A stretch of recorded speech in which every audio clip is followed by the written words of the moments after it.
যারা একটা ডিজেল গাড়ি চাচ্ছেন এবং একটু ব্র্যান্ডের গাড়ি চাচ্ছেন তারা এই গাড়িটা দেখতে পারেন। এটা হচ্ছে বলবো XC60। এই গাড়িটা কিন্তু খুবই সুন্দর এবং খুবই জনপ্রিয় সুইডিশে। মডেলের কত? যেহেতু এটা সুইডিশ গাড়ি, এটা মডেল হচ্ছে 2013, রেজিস্ট্রেশন 2013, ব্র্যান্ড নিউ। এটা জিরো মাইলেজে আসছে 28,000 মাইলেজ, অনলি 28,000 মাত্র কিলোমিটার। 28,000? হ্যাঁ, এগুলো টেম্পার করা যায় না, যদি করা যায় আপনি এসে আমাকে করে দেখাই দিন। আচ্ছা, আর কন্ডিশন দেখে বলবেন। এটা হচ্ছে 2000 সিসি টার্বো ইঞ্জিন, ডিজেল চালিত। কালারটা হচ্ছে হোয়াইট মিল্ক কালার। হ্যাঁ, এবং এটা কালারটা টুকটাক হয়তো টাচ আপ অনেকে বলবেন, কিন্তু এই যে এখানে ডেন্ট হয়েছে এগুলো দেখলে আপনি বুঝতে পারবেন যে এই গাড়িটার কালারটা এরকম, যেহেতু চলছে কম তো সেহেতু আপনার। আর মূলত গাড়িটা আমি বর্তমানে ইউজ করতেছি। হ্যাঁ, যেহেতু এটা মাইলেজও ভালো দেয়, যেহেতু ডিজেল গাড়ি মাইলেজ তো একটু ভালো দিবে, কেমন দেবে 1 লিটার? এটাই স্বাভাবিক। আপনার ইন্টারসিটিতে 8-9 অনায়াসে পাওয়া যায়। আচ্ছা, তা তো ভালো। এবং লেদার সিট, এটা পেপারসটা ফেল আছে, আমি আপ টু ডেট করে দিব।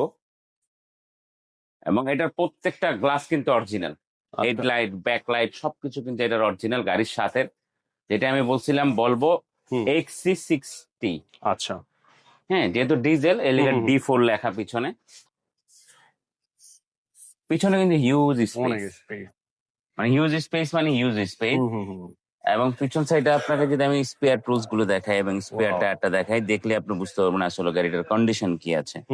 হ্যাঁ, যেহেতু এটা ডিজেল চালিত গাড়ি, অনেকেই চায় যে আমি একটা ডিজেল চালিত গাড়ি কিনবো, সিসি কম কিনবো, তো তারা এটা অনায়াসে দেখতে পারেন। এবং লেদার সিট, দরজাগুলোতে হেভি ভারী ভাই।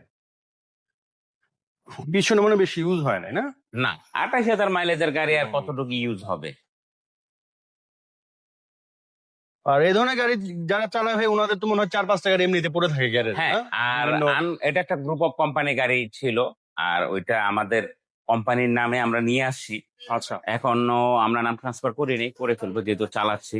আর আমার নামে অনেকগুলো গাড়ি তো এই কারণে করতেছি না। আচ্ছা। তো যাই হোক, এটার মডেলটা আবার বলে দিই, এটা মডেল হচ্ছে 2013, registration 2013, CC 2000, diesel turbo engine. Price? এটার প্রাইস হচ্ছে 39,50,000 টাকা, ফিক্স প্রাইস?